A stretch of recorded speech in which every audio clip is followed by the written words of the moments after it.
Hello friends, स्वागत है आपका फिर से हमारे चैनल ब्रिलियंस 53 में। तो हमने इसके प्रीवियस लेक्चर में 200 प्रश्न तक अति लघु उत्तरीय प्रश्न को पढ़ा था फर्स्ट पेपर में। आज के इस लेक्चर नंबर 14 में हम लोग जो भी अति लघु उत्तरीय प्रश्न होंगे प्रथम प्रश्न पत्र वर्तमान भारतीय समाज एवं प्रारंभिक शिक्षा के हम लोग पढ़ेंगे। तो हमारे चैनल को लाइक शेयर सब्सक्राइब कर दीजिए।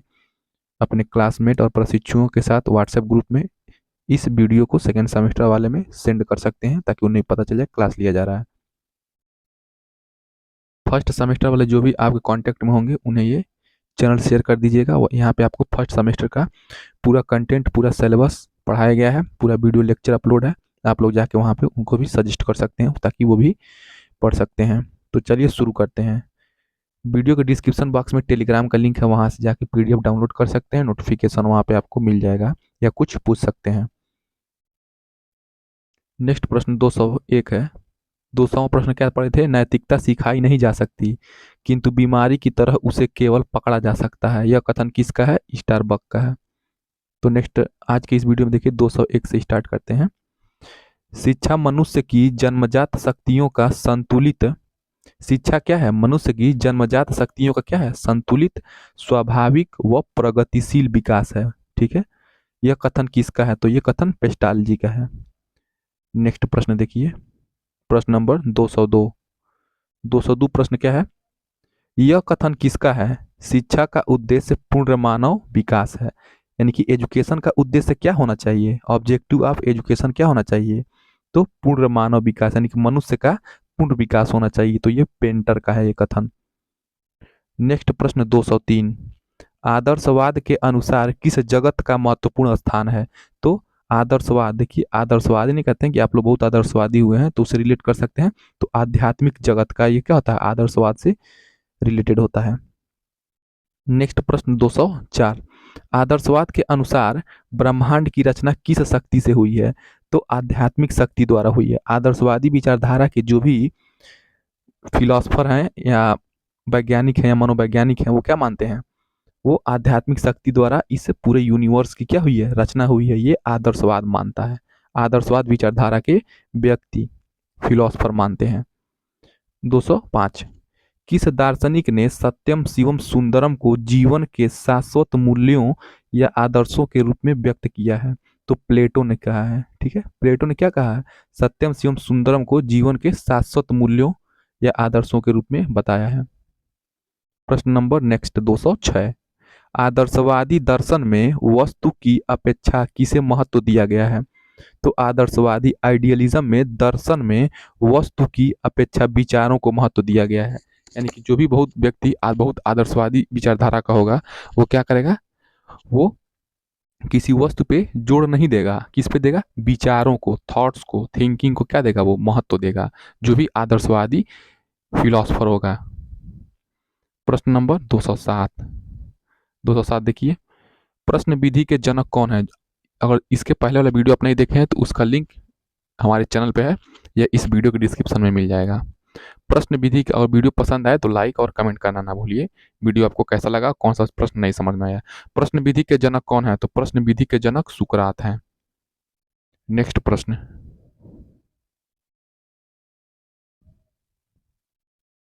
प्रश्न नंबर 208 बताइए, संवाद विधि के जनक कौन है? तो संवाद विधि के जनक प्लेटो हैं। ठीक है, संवाद विधि के जनक कौन है?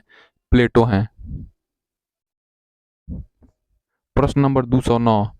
निगमन एवं आगमन विधि के जनक कौन हैं? तो निगमन एवं आगमन विधि के जनक अरस्तु हैं। ठीक है, निगमन एवं आगमन विधि के जनक कौन है? अरस्तु हैं।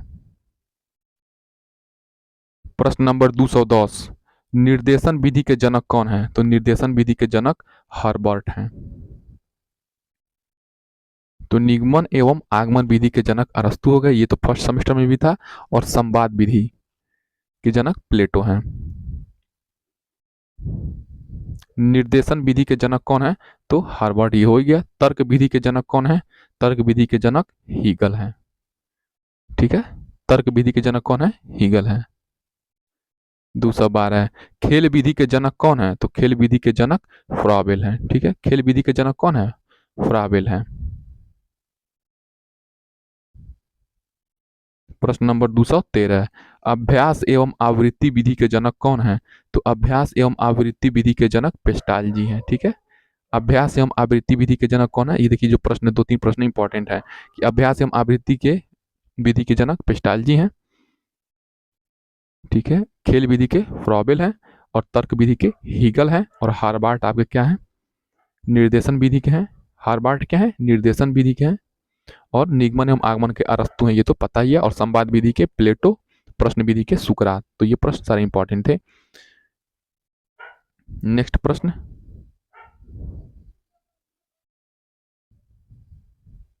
नेक्स्ट प्रश्न 214। 214 प्रश्न क्या है? किस दार्शनिक ने कहा है अध्यापक सही चरित्र का आध्यात्मिक प्रतीक है? ठीक है, अध्यापक क्या है? सही चरित्र का क्या होना चाहिए? आध्यात्मिक प्रतीक होना चाहिए। तो ये जेंटिल ने कहा है। नेक्स्ट प्रश्न 215। 215वां प्रश्न क्या है? आदर्शवादी शिक्षा का प्रमुख उद्देश्य क्या है?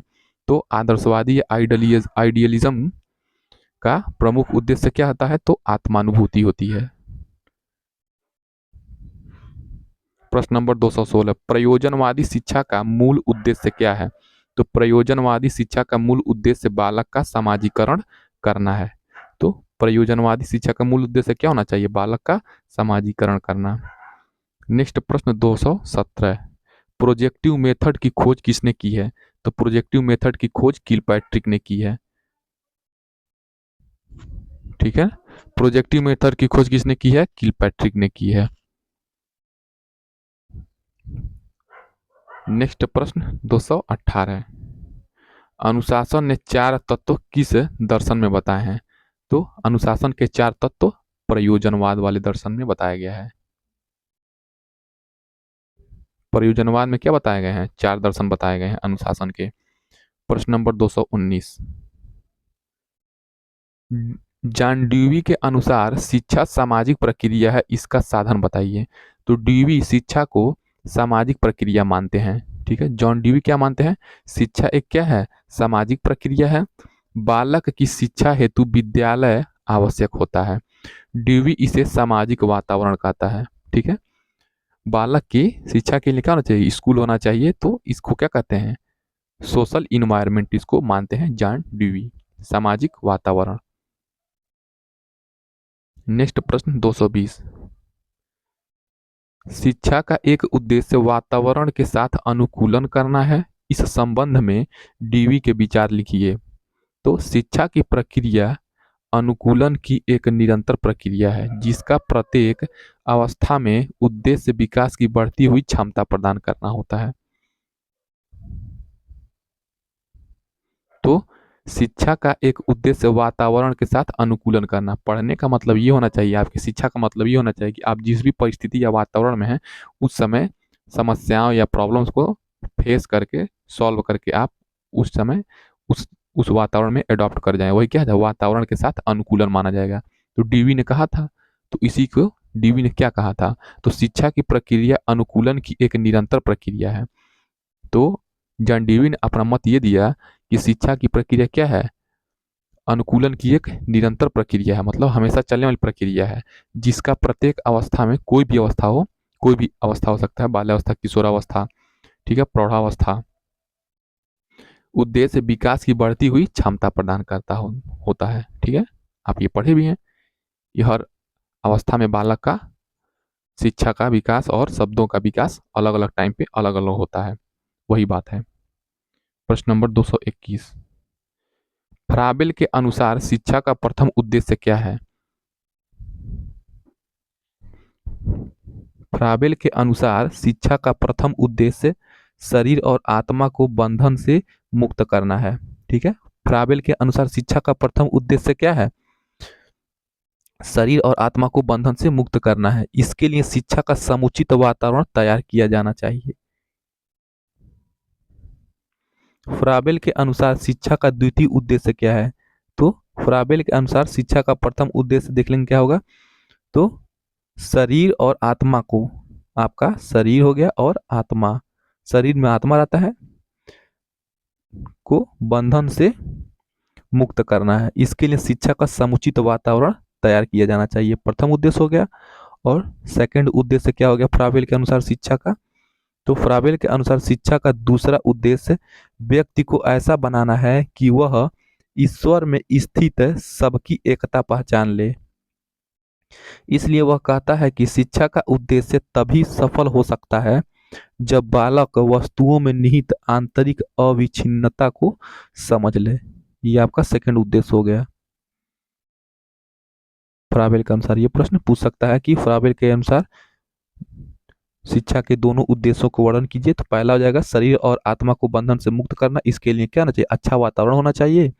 और दूसरा क्या होना चाहिए कि ईश्वर में स्थित सबकी एकता पहचान लें। ठीक है। और शिक्षा का उद्देश्य तभी सफल हो सकता है जब बालक के वस्तुओं में निहित आंतरिक अविच्छिन्नता को समझ लें। ठीक है। पहला क्या हो जाएगा? ये हो जाएगा ईश्वर में स्थित सबकी एकता पहचान ले। मतलब दूसरे वाले में क्या हो जाएगा? ये हो जाएगा ईश्वर में स्थित सबकी एकता पहचान ले और वस्तुओं में निहित आंतरिक अविच्छिन्नता को समझ ले। यानी कौन समझेगा? बालक समझेगा। तो यही बात हो गया। तब क्या होगा? शिक्षा का जो भी उद्देश्य होगा वो सफल माना जाएगा, मतलब पढ़ने का कोई फायदा होगा। ये कहने का मतलब है। नेक्स्ट प्रश्न 223। फ्राबेल ने किंडरगार्टन कब प्रारंभ किया था? तो फ्राबेल ने वर्ष 1805 में शिक्षण कार्य आरंभ किया। 1839 में उसने एक विद्यालय खोला जिसका नाम उसने बालोद्यान अथवा किंडरगार्टन रखा। तो फ्राबेल ने किंडरगार्टन का प्रारंभ किया था। तो 1805 में फ्राबेल ने किंडरगार्टन प्रारंभ किया और 1839 में उसने एक विद्यालय खोला था जिसे बालोद्यान या किंडरगार्टन या केजी कहा था। वह कहता है हमें अपने बच्चों के लिए जीवित रहना चाहिए। फ्राबेल क्या करते हैं? 1805 में अपना शिक्षण कार्य स्टार्ट करते हैं। 1839 में क्या करते हैं? विद्यालय खोलते हैं और बालोद्यान बनाते हैं, किंडरगार्टन, और कहते हैं कि हमें अपने बच्चों के लिए जीवित रहना चाहिए। प्रश्न नंबर 224। फ्राबेल के अनुसार शिक्षण के उद्देश्य बताइए। तो फ्राबेल के अनुसार शिक्षण का उद्देश्य मनुष्य में निहित शक्तियों का निरंतर विकास करना है। ठीक है। फ्राबेल के अनुसार शिक्षण का उद्देश्य मनुष्य में जो भी निहित शक्ति है, उनके अंदर शक्ति है, क्या करना है? विकास करना है, न कि उसको और अधिक ज्ञान प्रदान करना है। ठीक है। शिक्षा का ये उद्देश्य नहीं होना चाहिए कि और ज्ञान बढ़ते जाए। ठीक है। ये उद्देश्य नहीं है। फ्राबेल ने यह कहा था कि शिक्षण का मुख्य उद्देश्य ये होना चाहिए कि मनुष्य में निहित शक्तियों का क्या होना चाहिए? निरंतर विकास करना होना चाहिए। प्रश्न नंबर 225। मांटेसरी पद्धति का सिद्धांत क्या है? तो मांटेसरी का कथन है, तो मांटेसरी पद्धति का प्रिंसिपल देखिए, सिद्धांत देखिए। तो बालक एक शरीर है जो बढ़ता है, एक आत्मा है जो विकसित होती है। ठीक है। मांटेसरी की शिक्षण पद्धति में उन्होंने ये कहा है कि बालक क्या है? एक शरीर है, हमें भी पता है और आपको भी पता है, और उसके अंदर एक आत्मा होती है। तो शरीर क्या होगा? बढ़ेगा और आत्मा विकसित हो रही है। विकास के इन दोनों स्वरूपों को न हमें कुरूप बनाना चाहिए और न ही उन्हें दबाना चाहिए। मांटेसरी जी कहती हैं कि जो बच्चा है उसका शरीर बढ़ता है, ठीक है, हर एक अवस्था में, और हर एक अवस्था में उसका क्या होता है? आत्मा का विकास होता है। ठीक है।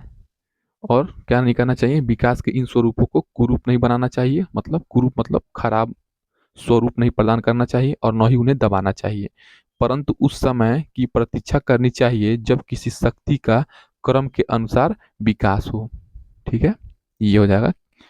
दबाना नहीं चाहिए और बालक के कुरूप नहीं बनाना चाहिए। जो भी उसका शरीर बढ़ रहा है या आत्मा का विकास हो रहा है, तो मारिया मांटेसरी जी का ये शिक्षण पद्धति ने उन्होंने बताया है कि जब किसी शक्ति का क्रम के अनुसार विकास हो रहा हो तो उस टाइम ऐसे आप लोग नहीं कर सकते हैं, उससे उसकी शिक्षण पद्धति पे प्रभाव पड़ेगा। प्रश्न नंबर 226।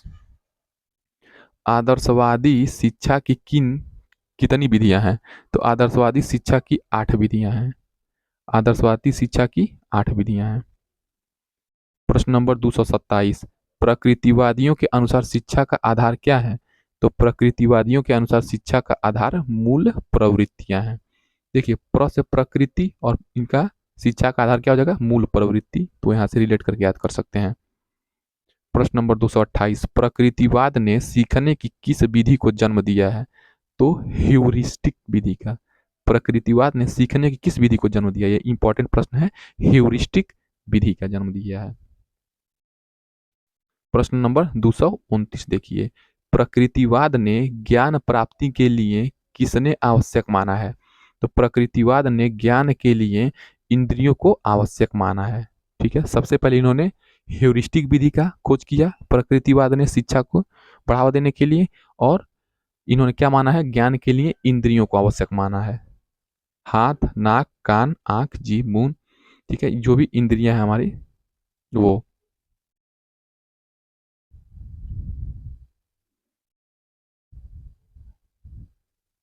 प्रश्न नंबर 230, प्रकृतिवाद ने किसके महत्व को अस्वीकार किया है, यानी कि स्वीकार नहीं किया है? तो प्रकृतिवाद ने आत्मा और परमात्मा के महत्व को स्वीकार किया। देखिए, प्रकृतिवादी है तो ये प्रकृति को ही मानेगा, ठीक है, आत्मा और परमात्मा को नहीं मानता है।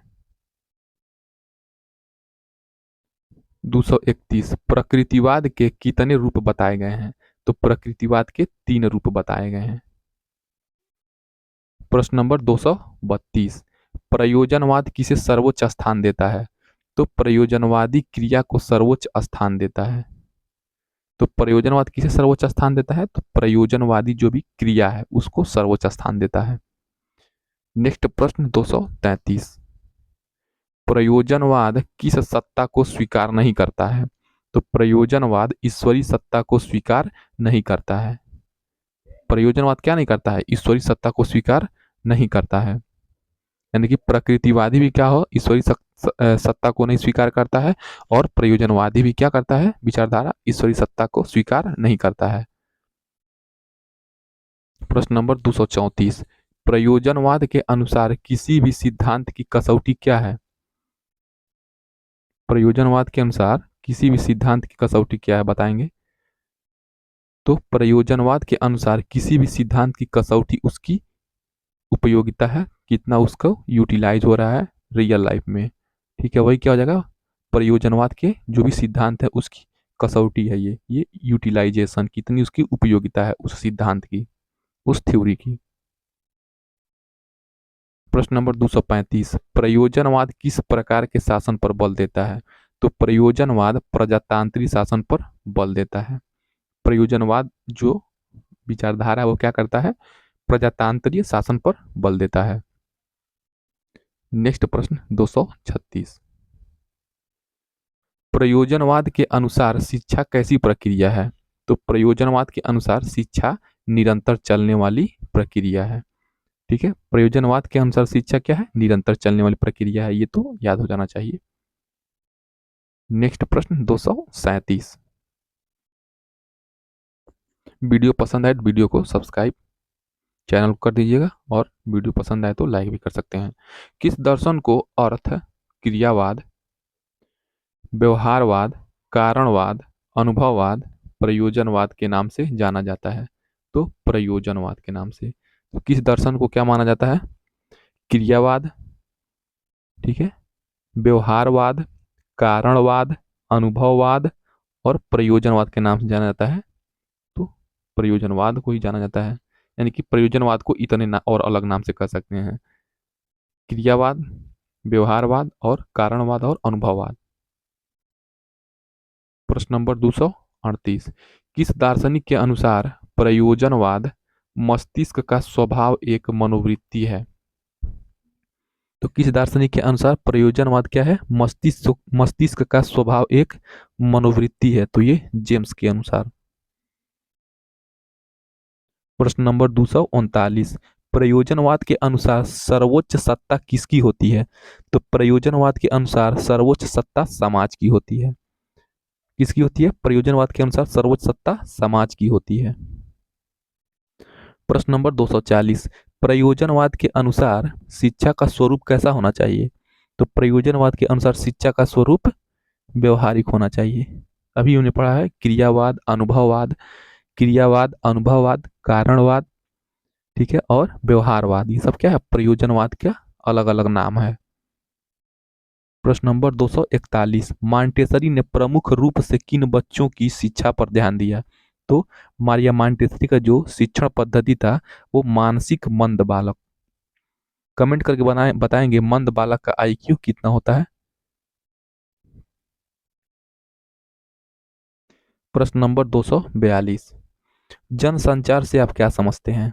तो सामान्यतः जनसंचार के साधन से तात्पर्य ऐसे अभिकरण से है जिनके प्रयोग से विभिन्न प्रकार की सूचनाएं, स्पष्टीकरण, प्रश्न आदि दूर दराज के क्षेत्रों में लगभग प्रत्येक व्यक्ति तक पहुंचाने का प्रयत्न किया जाता है। ये तो इजी क्वेश्चन था, जनसंचार।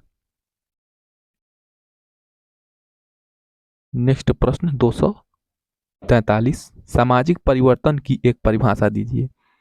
गीलिन और गिलिन का अभिमत है सामाजिक परिवर्तन जीवन की मानी हुई रीतियों में होने वाले बदलाव को कहा जाता है। जैसे कोई भी मान लीजिए परंपरा चली आ रही है बहुत पहले से, तो वो परंपरा को अगर सामाजिक परिवर्तन जो भी माना गया था पहले, जो भी परंपरा माना गया था उससे हम लोग क्या कर रहे हैं, कुछ बदलाव कर रहे हैं, तो वो क्या हो जाएगा, सामाजिक परिवर्तन हो जाएगा। चाहे यह बदलाव भौतिक दशाओं अथवा सांस्कृतिक साधनों अथवा जनसंख्या की रचना अथवा सिद्धांतों के बदलाव अथवा प्रसार में अथवा समुद्र के अंदर ही आविष्कारों के परिणाम स्वरूप हुए हों। यानी कि सामाजिक परिवर्तन आप भौतिक रूप से करिए, या तो उसके अब प्रभाव में आके करिए, या तो सांस्कृतिक या तो कल्चर के प्रभाव में आके अपना क्या कर सकते हैं, सामाजिक परिवर्तन होता है। या तो जनसंख्या बढ़ गई है, या तो कुछ सिद्धांत नए नए आ गए हैं, या समुद्र के अंदर कोई आविष्कार हुआ है, उसके वजह से सामाजिक परिवर्तन हो सकता है। ठीक है, जैसे एटम बम फूटा तो लूले लंगड़े अभी भी होते हैं जापान में, तो वही हो जाएगा सामाजिक परिवर्तन। तो वो किसके अंदर आ जाएगा, भौतिक दशाओं में आ जाएगा, चाहे प्रसार में हो जाएगा। एनसीटीई से संबंधित उत्तर प्रदेश का कार्य कहाँ होता है? तो एनसीटीई, ठीक है, एनसीटीई, तो एनसीटीई से संबंधित उत्तर प्रदेश का कार्य कहाँ होता है? तो दिल्ली में होता है।